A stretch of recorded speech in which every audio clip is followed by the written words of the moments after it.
Hey guys, എന്തൊക്കെയുണ്ട്? സുഖമായിരിക്കുന്നോ? ഇത് ഞങ്ങളുടെ വേറൊരു മണ്ഡപം കേട്ടോ. ഞാൻ അന്നൊരു വീഡിയോ ഇട്ടിരുന്നില്ലേ, തെങ്ങമുട്ട്. അത് ഞങ്ങളുടെ വേറൊരു മണ്ഡപം. ഇതെൻ്റെ അമ്മയുടെ നാടാണ്. ഇവിടുത്തെ മൂത്തേട്ടനായിരുന്നു എൻ്റെ അച്ഛൻ, എൻ്റെ അമ്മയുടെ അച്ഛൻ.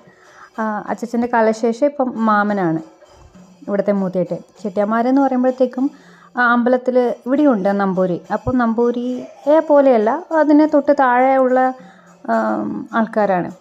അപ്പം ഇതിൻ്റെ പിന്നിൽ, മണ്ഡപത്തിൻ്റെ നേരെ പിന്നിലൊരു ആൽമരം കാണാം. അത് എൻ്റെ അച്ഛൻ നട്ടുപിടിപ്പിച്ച ആൽമരമാണ്.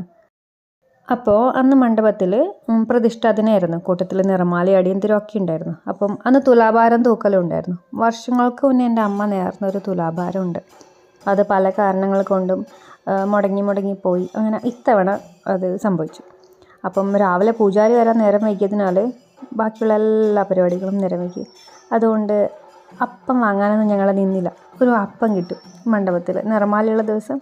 നല്ല ടേസ്റ്റാണ്. ചെറിയ ചെറിയ ചെറിയ ഉരുളകൾ പോലെ വെളിച്ചെണ്ണയിൽ വറുത്ത് കോരി എടുക്കുന്നതാണിത്. ഞങ്ങൾ ഈ അപ്പത്തിന് മണ്ണത്തിലപ്പം എന്നാണ് പറയാറ്. അപ്പം മാത്രമല്ല, പായസം ഉണ്ടാവും. പക്ഷേ ഞാൻ പറഞ്ഞല്ലോ അന്ന് മൊത്തത്തിൽ വൈകിയെന്ന്. അതൊക്കെ ഞാൻ വേറൊരു വീഡിയോയിൽ കാണിച്ചു തരാം കേട്ടോ. അപ്പോൾ കാത്തിരിക്കണേ എല്ലാവരും. ബൈ.